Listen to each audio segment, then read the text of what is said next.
We are going to talk a little tonight about the issues that most interest us and for which we are here. Brothers and sisters, certainly, the fundamental thing in life is to have reality. In the name of truth, I have to say that the humanoid is still incomplete. If we look at the lower species that inhabit the face of the earth, one-brained and two-brained animals, we can demonstrate for ourselves that they are born complete. A horse is complete. A cow gives milk and is born complete, but we are born incomplete.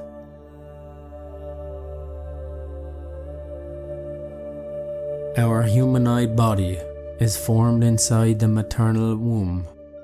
There, it is gestated, and then it is born. It grows. It develops. Creative energy brings it into existence. In its development process inside the maternal womb, we see how the various organs are being formed. But at birth, it is not yet complete. What the people call the crown, or the crown of the head, of the newborn is not closed. If we add that to its condition, we will see that the newborn is not complete. Certainly, and in the name of truth, and this is recognized by the professors of the medical university, the intellectual animal, they say, is a rational mammal. And it is true, it is not complete. The germ that developed in the maternal womb by the fact of being born does not mean that the creature has already been completed. The development of the creature continues in its ordinary sense as humanoid until the age of 21. Now you will understand why it is really dangerous for an adolescent to have sexual intercourse. The adolescent has not completed his development and does not complete it until 21 years of age. The creative energy that brought it into existence, that energy that caused the conception of the fetus within the womb, that brought it to life, that same energy has to develop it. But only at the age of 21 has the adolescent reached full development as a humanoid. But that does not mean that really, for this reason, the total development is already complete. No, it has developed as a humanoid, but not as a human. The human must still be made. The human must be created. We are humanoids, but not humans. The human must be formed within the humanoid, like the butterfly within the chrysalis. In ancient times, all this was understood. All this was known. There is something very beautiful inside of us. I mean the consciousness.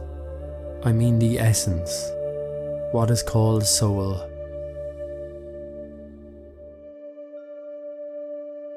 Originally, the essence or the soul, or whatever you want to call it, came from the Milky Way, many millions of years ago.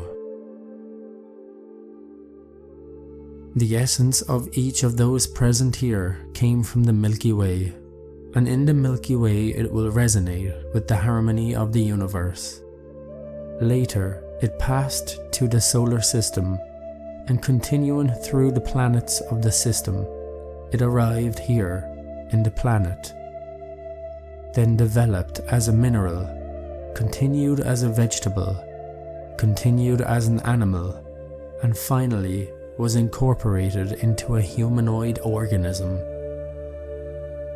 But the essence, unfortunately, due to our mistakes, got wrapped up in a series of undesirable elements.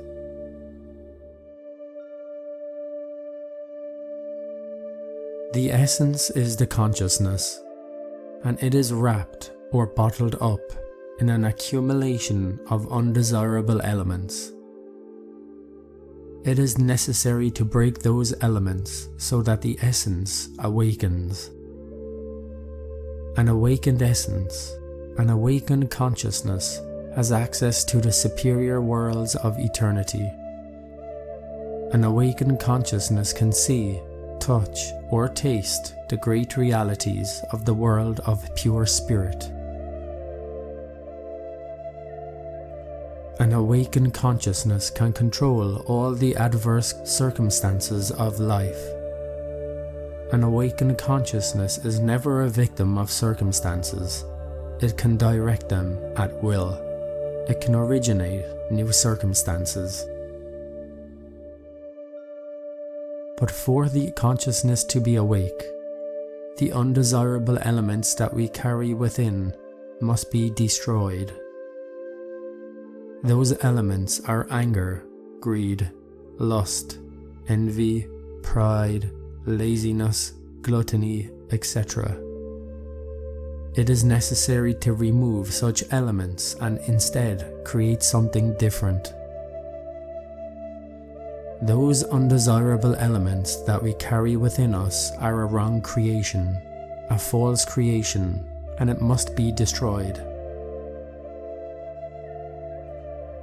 Each one of us carries inside a false creation.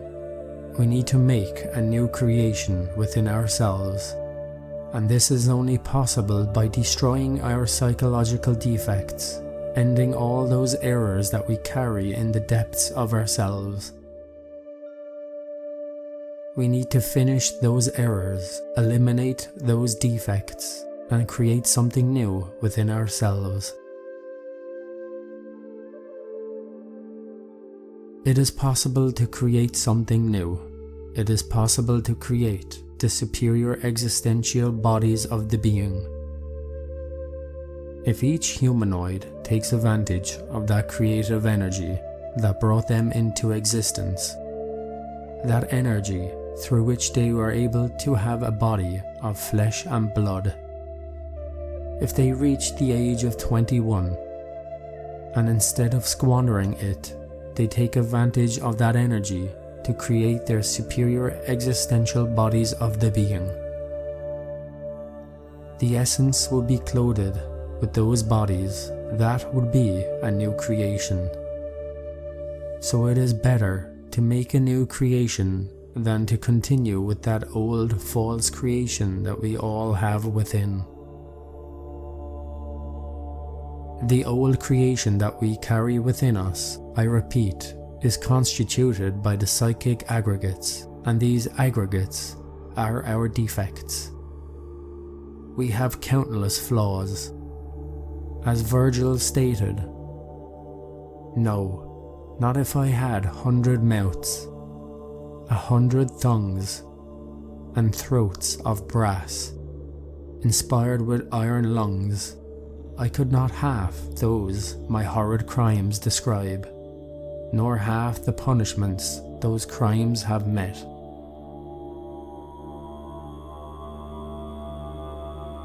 We need to eliminate such aggregates instead of those aggregates which seem like a true swarm of demons in our psyche, in our interior. We should create, I repeat, the superior existential bodies of the being. These are created with the same energy with which our physical body was created, with the same energy with which it developed in the maternal womb, with the same energy that made it grow from a child to the age of 21. Such energy is called sexual energy. It is the energy of sex.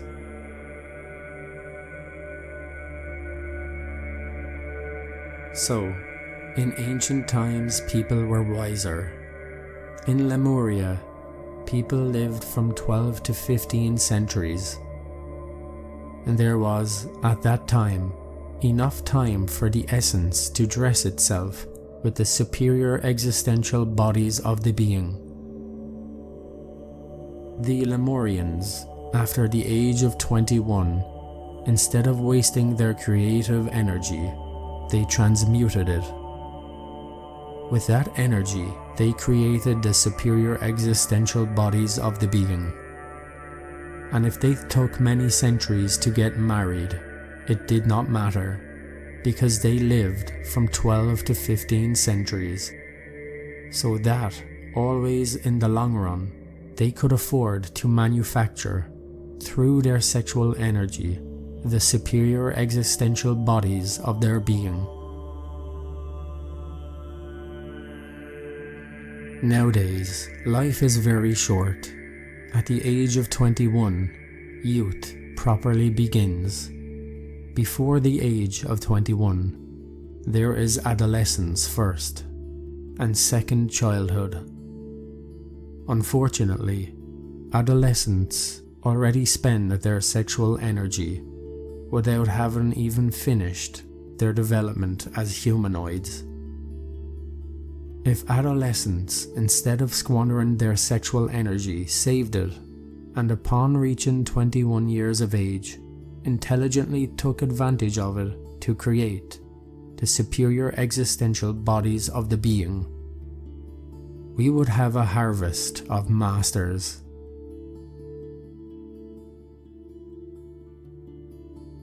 Unfortunately, upon reaching adolescence, youth, waste of creative energy occurs, abuse of sex occurs, etc. Today, we are in a hurry because we no longer live 12 to 15 centuries. Nowadays, it is necessary to create the superior existential bodies of the being before old age arrives, because if we reach old age and have not created those bodies, we will have to discarnate, having wasted our time. We will find ourselves in the inferior astral world, then converted into something that has no value, since what is debt? Debt is a subtraction of fractions. When the hour of debt arrives, what is it that continues in the beyond? The values. You know that if we subtract the fractions, that is what remains, the values. And debt is a subtraction of fractions, and what continues are the values.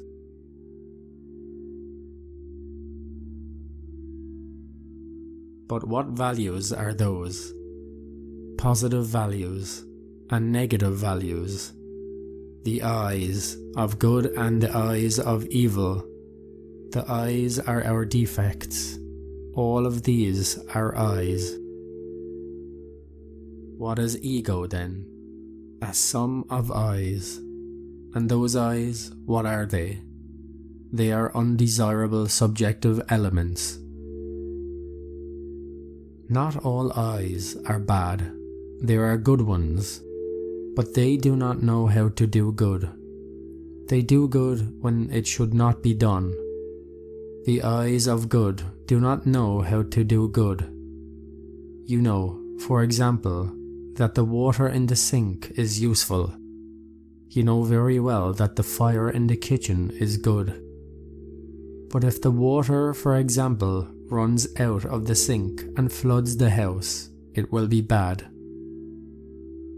If the fire comes out of the kitchen and burns the curtains in the living room, it will be bad. Thus, good is what is in its place, and bad is what is out of place. The good eyes that we have inside do not know how to do good. They do good when it should not be done. They do not know how to do it, and if they do it wrong.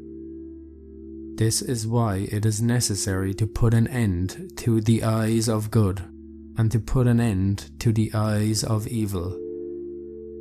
To wield the sword of cosmic justice, and to go beyond good and evil. Eliminate, I repeat, the wrong creation that we all carry inside, and to make a new creation. This is very indispensable.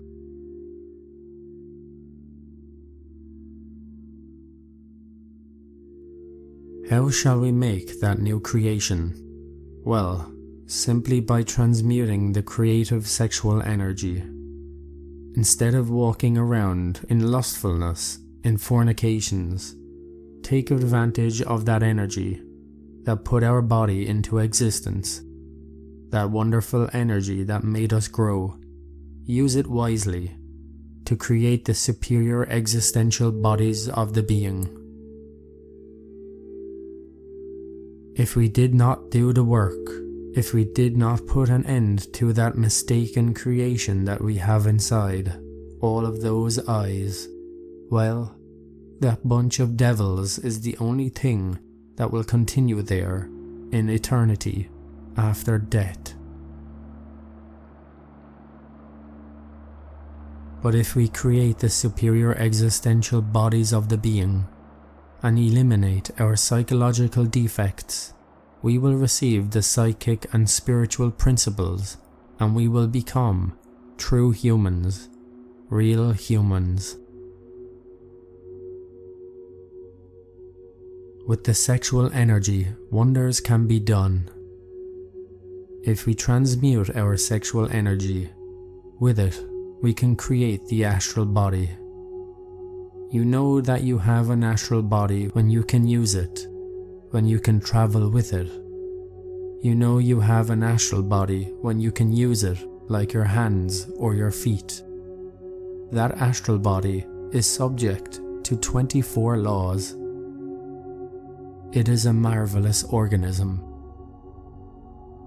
Rare are the people who are born with an astral body, since it is not a necessary implement for physical life, but one can create it, one can manufacture it. Whoever gives oneself this luxury, after death, will find that one has a true astral personality. One will find that one is still alive in the region of the dead.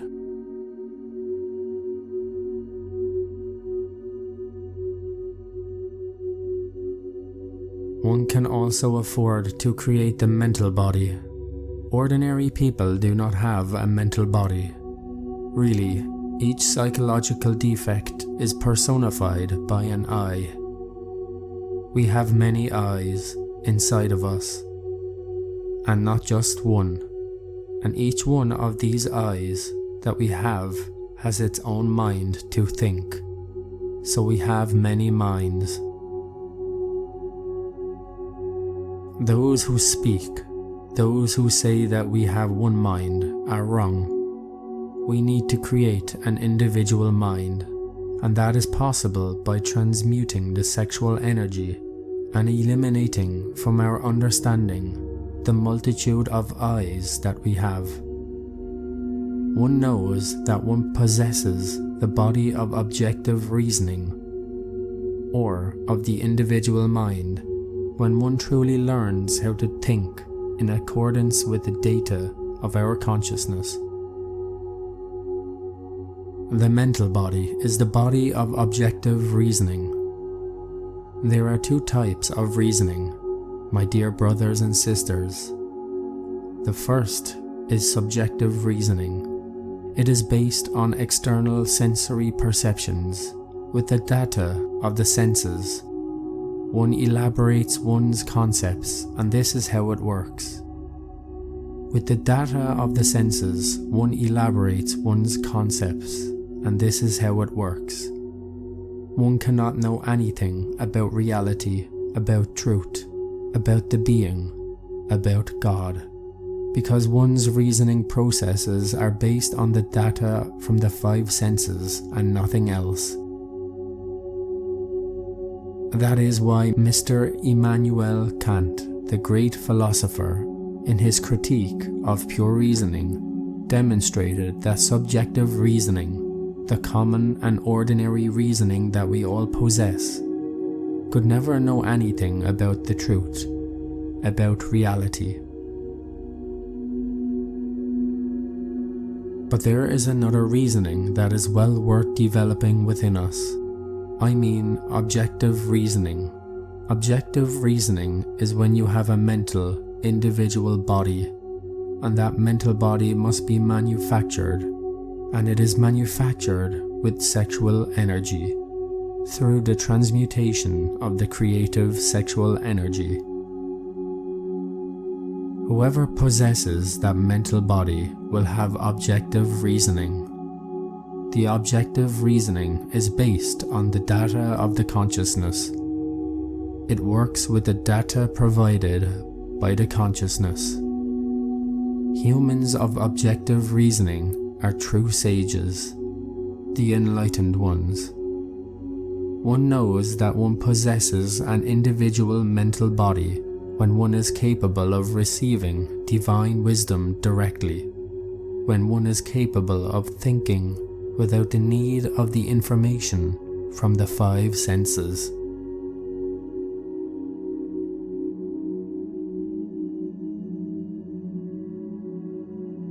Now, speaking about the will, what shall we say? Ordinary people do not have a defined will, since we have an erroneous creation within us, defects personified by such and such eyes. Obviously, each one of those eyes, each one of those thinking demons that we carry within us, possesses its own will. Thus, we have many wills, not just one. We need to create the body of the cognizant will to be able to direct our actions. Whoever affords oneself the luxury of creating the body of the cognizant will be able to create new circumstances. One will not be a victim of circumstances. We need to create that body, the causal body, as it is also called. Whoever has the luxury of creating it obviously becomes a master. A human with the physical, astral, mental, and causal bodies is a developed human. Animals are born complete, but the humanoid is born incomplete. It needs to be developed, completed through cognizant work and voluntary suffering. One needs to transmute the creative sexual energy to create the astral, mental, and causal bodies and receive the psychic and spiritual principles. This is how one becomes a human. One needs to eliminate the wrong creation that one carries within, constituted by the pluralized eyes, multiplicity of demons, personifying our errors, and that every humanoid carries inside. Thus, we must develop the human being within ourselves. The human being must be created. We need the human's availability. Creating the human being is essential. The astral body has its laws. It is governed by 24 laws. The mental body is also a wonderful organism, governed by 12 laws, and the causal is governed by 6 laws.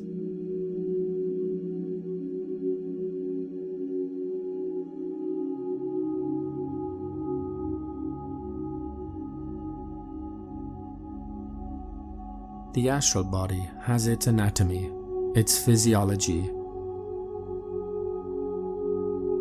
There is a secret procedure that allows the adept who disincarnates to continue living here in the physical world with the astral body. One can materialize that body and live physically coexist with people for a year after death. It is a complete organism. It must also be nourished, and it is nourished when we learn to transform the diverse impressions of life.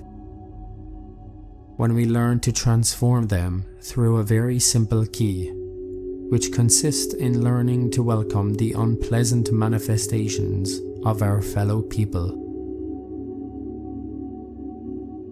Whosoever does this, with such transformed impressions, will be able to feed the astral body so that it develops fully. I want you to have an astral body and to be able to function in all areas of the universe. With that body, you can travel to any place on Earth. With that body, you can attend the Great White Lodge. I want you to have a mental body so that you learn to receive the knowledge of your own being directly, so that you no longer depend on the 5 physical senses, so that you can experience the truth. I want you to have a body of cognizant will, so that you are not victims of circumstances, so that you can create new circumstances. There is a need to make a new creation within ourselves. It is essential to create the human being within ourselves, but it is also essential to eliminate the wrong creation that we carry within us: anger, greed, lust, envy, pride, laziness, gluttony.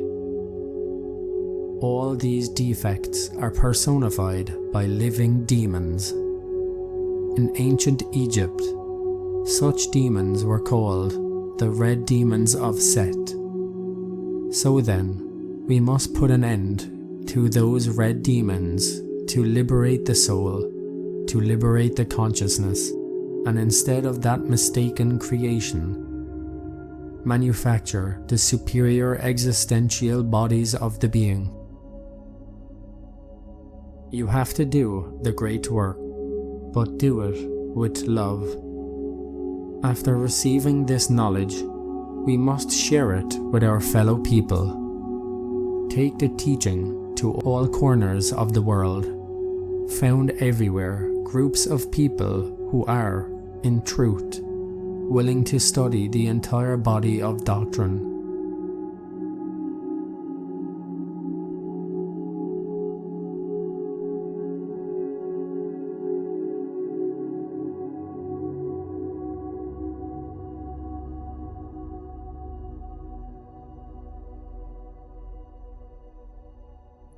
It is necessary for you to understand that the Sun is doing a great experiment.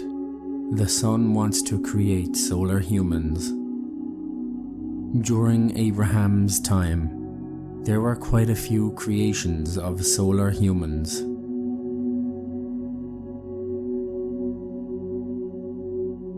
In the first 8 centuries of Christianity, there were also quite a few solar humans who were created. But in this age, the creations have been very poor. And the Sun is doing a great experiment. But since the creations have been very few, it is going to destroy this root race. And it is going to destroy it shortly with a great cataclysm. It is good that you know that a root race does not last more than the duration of a sidereal year. Just as the Earth has its year, which consists of the revolution of Earth around the Sun in 365 days and some fractions, with minutes and seconds. So there is also a sidereal year, and it is that our solar system, together with our Earth, travels around the zodiacal belt. This trip is equivalent to about 25,968 years. That is the time that a root race lasts. Our root race began after the universal flood. Then a journey began that began in the sign of the water carrier. But the journey is ending because the solar system returned once again to the sign of the water carrier, Aquarius.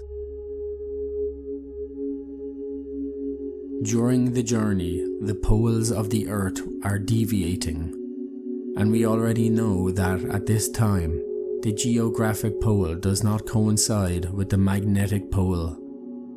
At these instants, if an aeroplane travels towards the pole, directed by the magnetic needle, when it descends on what is considered exactly the pole, we will find that the pole is no longer in that place. Because the magnetic pole no longer coincides with the geographic pole, the poles are drifting towards the equator.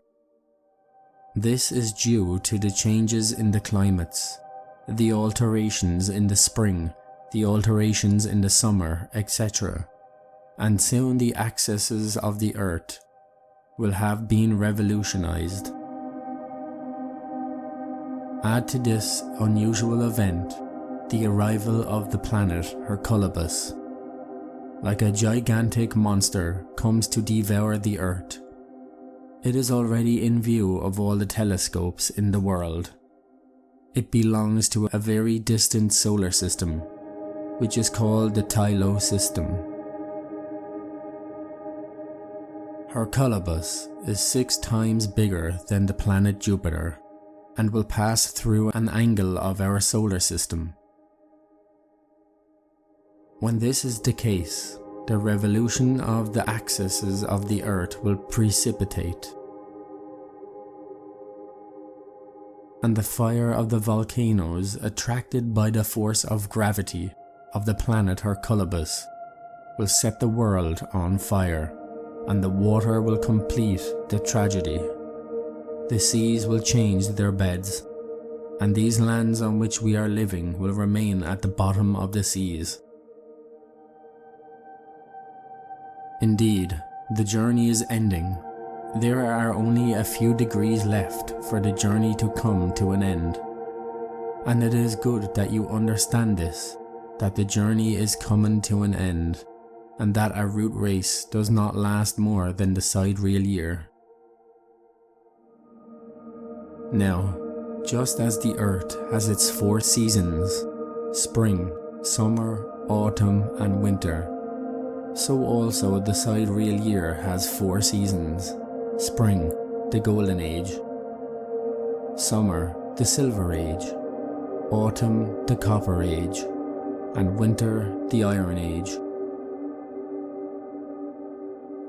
At this moment, we are in the Iron Age, in winter. Humanity has reached a height of perversity, and human creations are few. There have been a few successes in nature's test tube.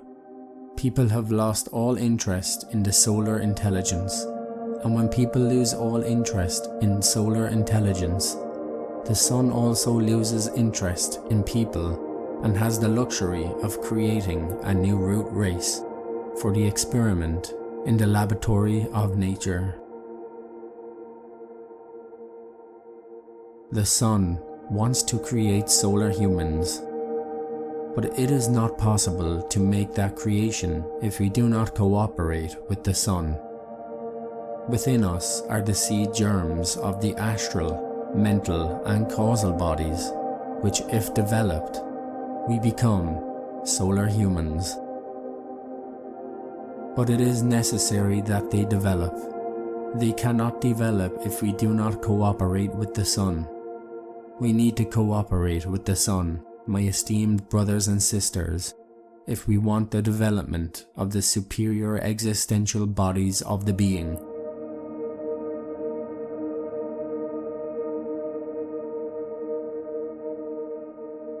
It is necessary to understand the need to cooperate. But I am going to specify, in a practical way, what I am saying. What are the eyes? They are psychological entities that live deep within ourselves. There are good ones, there are bad ones, there are useful ones, there are useless ones, but they are all subjective and inhuman. Our consciousness is bottled up within those eyes.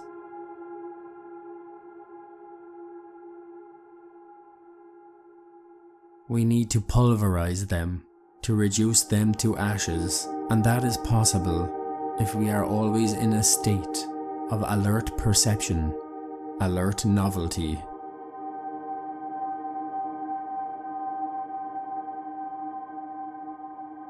It is in the field of practical life where we must discover ourselves, because in relation to those around us, the defects that we carry that are hidden emerge, and if we are alert, we see them. A discovered defect is a discovered I, an I that has a mind to think, that has a will, that has desires. It is a diabolical entity that lives within us. If we set out to destroy it, we destroy it. The first thing that interests is to discover it, and then to disintegrate it. Observation is essential. Observe our own psychological defects and then judge them and finally disintegrate them. Spies in war are first observed, second, they are tried, and third, they are shot. This is what we have to do with egos. If a thought of anger assails us, it is an I that we must first observe, then judge, and thirdly disintegrate.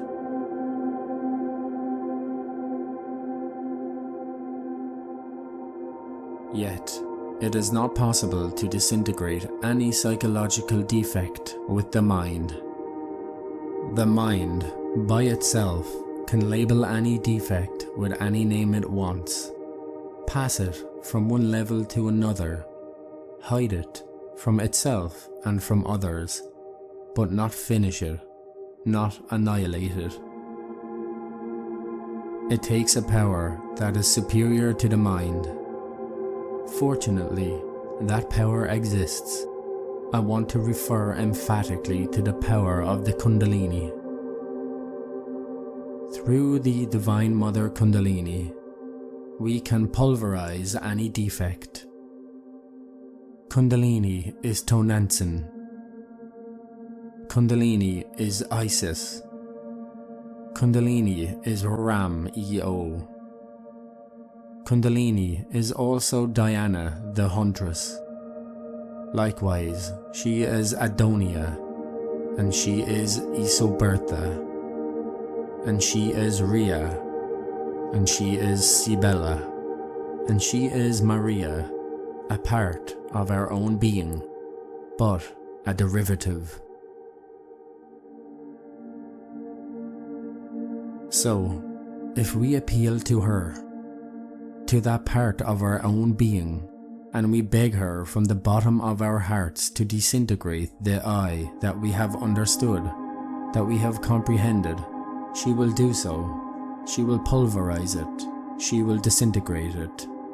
And finally, with this procedure, we will be able to disintegrate, ending all the I's that we have inside of us, and one day, the essence will be free. Thus, it is necessary to eliminate this mistaken creation in order to make a new creation within us, to create the bodies of gold for the intimate Christ, to raise the temple of the Lord within ourselves. It is a temple of pure gold, and that temple will be formed by the superior existential bodies of the being, and those bodies will be formed by transmuting the creative energy. We will teach you all of this in our works, the whole Tantra. We will teach you how to transmute that powerful energy. in order to create the superior existential bodies of the being.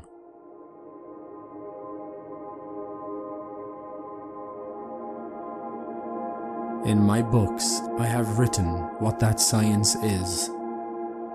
There, in the perfect matrimony, there, in the mystery of the golden flower, there, in the secret doctrine of Anuak.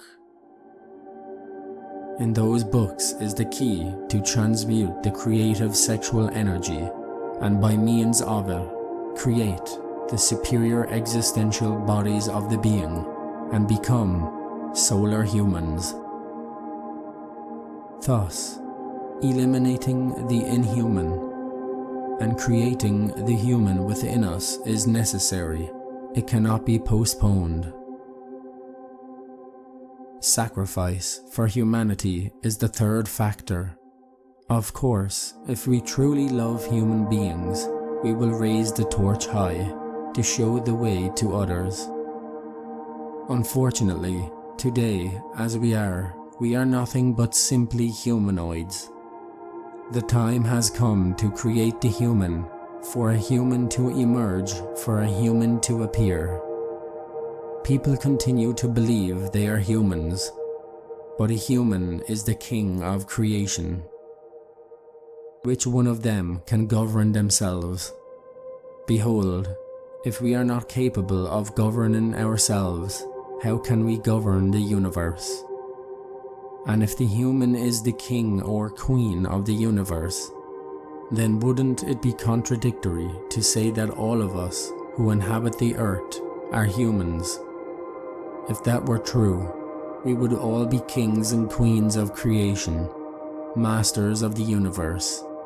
And up to now, we are not even masters of ourselves. We are victims of circumstances, victims of our own mistakes. There is a need to destroy that mistaken creation that we carry within us and make a new creation.